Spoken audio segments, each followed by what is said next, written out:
السلام علیکم ورحمۃ اللہ وبرکاتہ۔ نماز کا سبق میرے ساتھ پڑھیے گا۔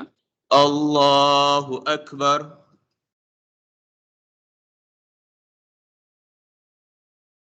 اللہ سب سے بڑا ہے۔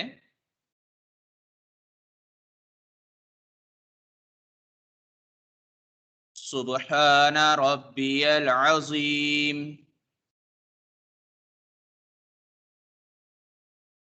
پاک ہے میرا رب عظمت والا۔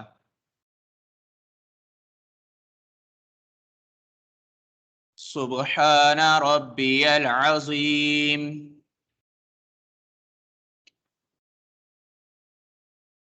پاک ہے میرا رب عظمت والا۔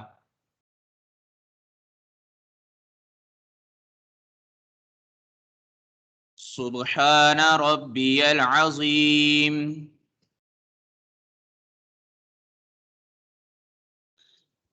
پاک ہے میرا رب عظمت والا۔ سمع اللہ لمن حمدہ،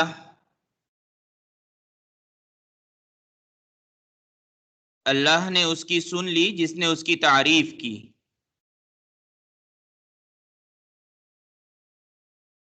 ربنا لک الحمد،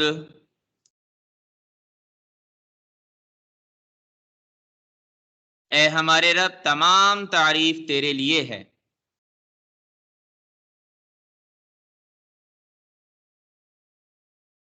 اللہ اکبر،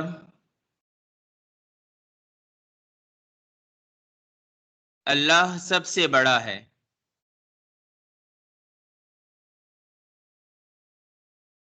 سبحان ربی الاعلی، پاک ہے میرا رب اونچی شان والا۔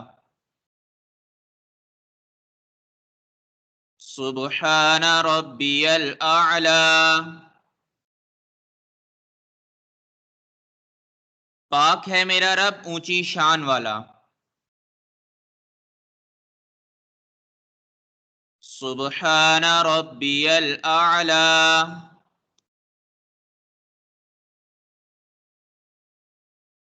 پاک ہے میرا رب اونچی شان والا۔ جزاکم اللہ خیرہ۔ قرآن مجید کے ترجمے اور تفسیر کے لیے میں دعوت دیتا ہوں سر محمد ادریس کو کہ وہ ہمیں ترجمہ اور تفسیر پڑھیں۔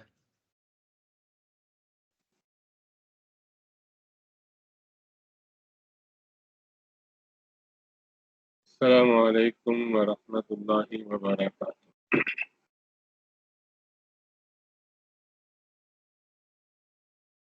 اعوذ باللہ من الشیطان الرجیم، بسم اللہ الرحمن الرحیم۔ مثلهم كمثل الذي استوقد نارا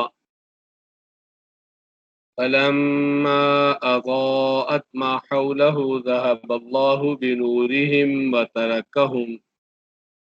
وتركهم في ظلمات لا يبصرون۔ یہ سورہ بقرہ کی آیت نمبر 17 ہے۔ اللہ تبارک و تعالی نے ارشاد فرمایا، مثلہم، مثل کہتے ہیں مثال، اردو میں جو مثال جہاں بولتے ہیں وہی لفظ ہے۔ مثال ان کی کا مثل، یہ جو کاف شروع میں لگا ہوا ہے یہ تشبیہ کے لیے ہوتا ہے، جیسا کہ مثال الذی، اس شخص کی، استوقد، اس نے روشن کیا، نارن، آگ کو۔ مثال ان لوگوں کی جیسا کہ مثال اس شخص کی کہ اس نے روشن کیا آگ کو۔ یہاں سے اب منافقین کے بارے میں دو مثالیں دے کے بات سمجھائی جا رہی ہے۔ منافقین میں دو طرح کے لوگ تھے۔ ایک وہ لوگ تھے جو سب کچھ جانتے تھے، سمجھتے تھے، دیدہ دانستہ جان بوجھ کے اندر سے کفر اختیار کیا ہوا تھا اور ظاہر میں اسلام کا اظہار کرتے، اور ایک وہ منافقین کی قسم تھی جو تذبذب کا شکار تھے، اندر ہی ان کے ہاں ذہن میں یہ مسئلہ پیش آیا ہوا تھا کہ پتہ نہیں اسلام صحیح ہے، پتہ نہیں یہودیت صحیح ہے، عیسائیت صحیح ہے، کیا صحیح ہے، خود اندر سے تذبذب کا شکار تھے۔ یہ جو پہلی مثال ہے یہ اس پہلے طبقے کی ہے جو جان بوجھ کر ضد اور ہٹ دھرمی کی وجہ سے منافقت پر قائم، کفر پر قائم تھا، کہ اندر سے کافر تھے اور ظاہر میں اسلام کا اظہار کرتے تھے۔ تو اللہ تعالیٰ نے مثال کے ساتھ بات کو سمجھایا کہ جیسا کہ مثال اس شخص کی جس نے آگ روشن کی۔ یہ بجلی وغیرہ کا جب تک نظام نہیں تھا تو اس سے پہلے اگر آپ نے کسی جگہ کوئی پرانی چیز دیکھی ہو، پڑھی ہو، تو وہ آگ جلایا کرتے تھے لوگ تاکہ روشنی ہو جائے اور چیزیں نظر آ جائیں دائیں بائیں۔ تو اسلام کی ہدایت وہی جو حضور صلی اللہ علیہ وسلم لے کے آئے، اللہ نے اس کو اس آگ سے تشبیہ دے کے سمجھایا کہ اسلام جب آیا، حضور صلی اللہ علیہ وسلم وحی لائے تو روشنی ہو گئی اور حقیقت سمجھ آنے لگ گئی، حق کیا ہے، باطل کیا ہے، صحیح کیا ہے، غلط کیا ہے، اللہ کی پہچان لوگوں کو ہونے لگی۔ اب یہ سب کچھ نظر آنے لگ گیا، لیکن کچھ لوگ ایسے تھے جو ڈھیٹ ضدی تھے، انہوں نے سب کچھ دیکھنے کے باوجود، سمجھنے کے باوجود اسلام کو قبول نہیں کیا، حقیقتاً صرف ظاہری دعوے کیے، اندر سے کافر رہے۔ تو نتیجہ یہ ہوا کہ وہ روشنی جو تھی وہ اللہ نے ان کے معاملے میں چھین لی، گویا کہ وہ آگ روشن کی تھی کسی نے اور وہ بجھ گئی۔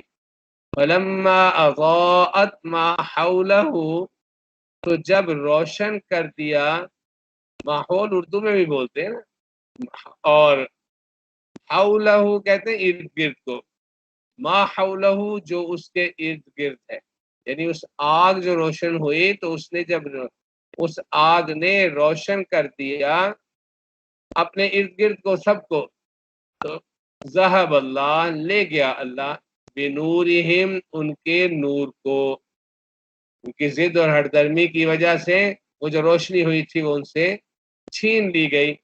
وترکہم، اور ترکا چھوڑ دیا، اور چھوڑ دیا انہیں فی ظلمات اندھیروں میں، روشنی ہوئی ہو کبھی گہری اندھیرے میں کوئی لائٹ جلائے اور اچانک وہ لائٹ بند ہو جائے تو انسان کو جو پہلے تھوڑا بہت نظر آتا تھا اتنا بھی اب نظر نہیں آتا، اندھیرا بہت زیادہ محسوس ہونے لگتا ہے۔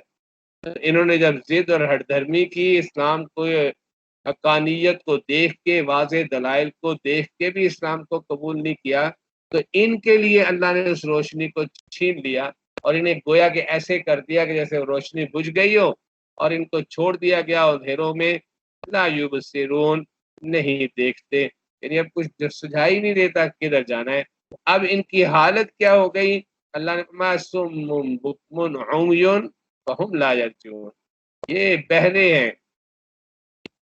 یعنی انسان کبھی کبھی ہدایت حاصل کرتا ہے، کوئی آواز دے دے تو اس سے آدمی کو سمجھ آ جاتی ہے کہ بھائی غلط راستے پہ جا رہے ہو، تو آواز سنی تو آدمی راستہ ٹھیک کر دیتا۔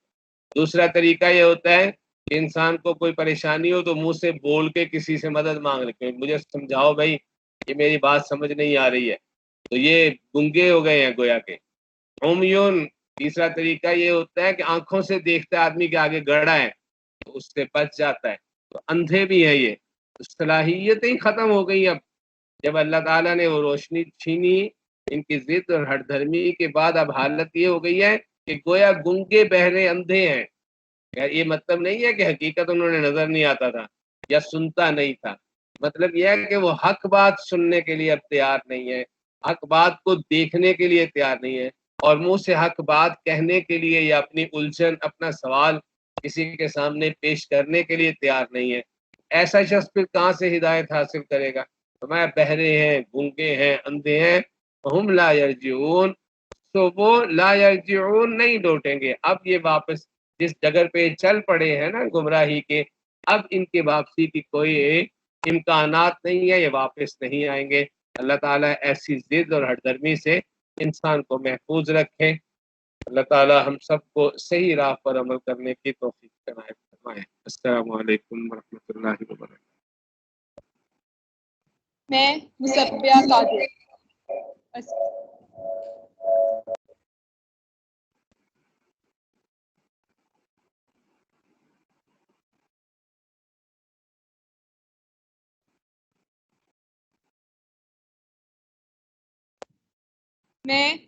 قادر عسکریہ کالج گرلز ونگ صدر کیمپس کی جانب سے آج کے پیغام کے ساتھ میرا آج کا عنوان ہے دیانت و امانت کا تصور اور امانت داری کی اہمیت۔ اسلام دین کامل اور ابدی ضابطۂ حیات ہے۔ اس کی تعلیمات ہر شعبۂ زندگی میں انسان کی رہنمائی کرتی۔ دیانت و امانت اسلامی طرز معاشرت میں ایمان کا لازمی حصہ۔ رسول اکرم صلی اللہ علیہ وآلہ وسلم کے ارشاد گرامی کے مطابق اس کا ایمان نہیں جسے امانت کا پاس و لحاظ نہیں۔ چنانچہ دیانت و امانت کا پاس و لحاظ اور امانت داری ایمان کا حصہ ہے۔ جو شخص اللہ اور آخرت پر یقین رکھتا ہے وہ امانت میں خیانت نہیں کر سکتا۔ اسے اس بات کا احساس ہوتا ہے کہ اگر میں نے کسی کا حق دبا لیا یا اس کی ادائیگی میں کوتاہی کی تو میرا رب مجھے دیکھ رہا ہے اور وہ یقیناً اس کا حساب لے گا۔ اس دن جب ہر شخص ایک ایک نیکی کا محتاج ہوگا اور حق تلفی کے عوض میری نیکیاں تقسیم کر دی جائیں گی، پھر میری مفلسی پر کون رحم کرے گا؟ رسول اکرم صلی اللہ علیہ وآلہ وسلم نے امانت کو ایمان کی علامت قرار دیتے ہوئے فرمایا، جس میں امانت نہیں اس میں ایمان نہیں، جس شخص کے معاہدے کی پابندی نہیں اس کا دین نہیں۔ اللہ تعالیٰ نے قرآن مجید میں متعدد مقامات پر امانت داری کی تاکید فرمائی ہے۔ ارشاد باری تعالیٰ ہے تو جو امین بنایا گیا اسے چاہیے کہ امانت ادا کرے اور چاہیے کہ اپنے پروردگار اللہ سے ڈرے۔ اللہ تعالیٰ نے امانت داری کو تقویٰ سے جوڑ دیا ہے، یعنی جسے موت کے بعد زندگی میں حساب و کتاب اور عدالت الہی پر یقین ہو، جس کے دل میں خوف خدا اور اس کی گرفت کا احساس ہو، اسے چاہیے کہ امانت میں خیانت نہ کرے، جس کا جو حق ہے اسے پورا پورا ادا کر دے۔ رسول صلی اللہ علیہ وآلہ وسلم نے پیشگوئی فرمائی ہے کہ زمانہ قیامت کے جیسے جیسے قریب ہوگا ایمانی قوت کم ہوتی چلی جائے گی، اس کے نتیجے میں امانت داری بھی اٹھ جائے گی، اور حال یہ ہوگا کہ مسلمانوں کی بڑی ہوئی آبادی ہوگی مگر امانت دار بندہ پوری آبادی میں ایک آدھ بڑی مشکل سے دستیاب ہوگا، اور وہ بھی حقیقت میں امین نہ ہوگا۔ لوگ مثال کے طور پر کہیں گے کہ فلاں قوم ایک شخص بڑا امانت دار ہے، آدمی کی تعریف ہوگی کہ کیسا عقل مند، کیسا خوش مزاج اور کیسا بہادر ہے، حالانکہ اس کے دل میں رائی کے دانے کے برابر بھی ایمانداری نہ ہو۔ ایمانداری کی اس قدر اہمیت کے باوجود آج کے معاشرے میں اس کا کوئی وزن نہیں کیا جاتا۔ اچھے لوگ بھی جو عام میں دیندار سمجھے جاتے ہیں وہ بھی امانت اور حق کی ادائیگی کا پاس و لحاظ نہیں رکھتے۔ انہیں اس بات کا احساس نہیں ہوتا کہ امانت کی حفاظت اور اس کا مکمل طور پر ادا کر دینا ہی شرعی فریضہ ہے۔ بعض لوگوں میں امانت داری کا جذبہ ہوتا بھی ہے تو صرف مال کی حد تک محدود رہتا ہے۔ اگر کسی شخص کے پاس کسی کا مال رکھا ہو تو وہ اسے ادا کر دیتا ہے۔ عام طور پر لوگوں کا ذہن مالی امانت کی طرف جاتا ہے، حالانکہ امانت کی اور بھی کئی قسمیں ہیں جن کی اہمیت بعض صورتوں میں مالی امانت سے بھی بڑی ہوئی ہوتی ہے۔ ان کی حفاظت بھی ایک مسلمان کے لیے اتنی ہی ضروری ہے جتنی مالی امانت کی ہوتی ہے۔ اس لیے فتح مکہ کے موقع پر جب خانہ کعبہ کی کنجی حضرت عثمان بن طلحہ کو دینے اور ان کی امانت اسے واپس کر دینے کی تاکید کی گئی تو امانت کو جمع کی صیغے کے ساتھ استعمال کیا گیا۔ ارشاد ربانی ہے، اللہ تعالیٰ تمہیں حکم دیتا ہے کہ امانتیں ان کے مستحقین کو پہنچا دیا کرو۔ حالانکہ قابل غور بات یہ ہے کہ کنجی کوئی اہم مال نہیں بلکہ خانہ کعبہ کی خدمت کی نشانی ہے، جس کا تعلق مال سے نہیں عہد سے ہے۔ پھر بھی امانت سے تعبیر کیا گیا اور پھر جمع کا صیغہ استعمال کر کے اس بات کی طرف اشارہ کیا گیا کہ امانت کی مختلف صورتیں ہو سکتی ہیں جن کی ادائیگی عام مسلمان پر لازم ہے۔ اللہ تعالیٰ سے دعا ہے کہ وہ ہمیں امانت و دیانت پر اپنی ہدایت کے مطابق چلنے کی توفیق عطا فرمائے، آمین۔ آمین۔ اللہ تعالی ہم لوگوں کو امانتوں کی پاسداری کرنے کی توفیق عطا فرمائے۔ اللہ حافظ۔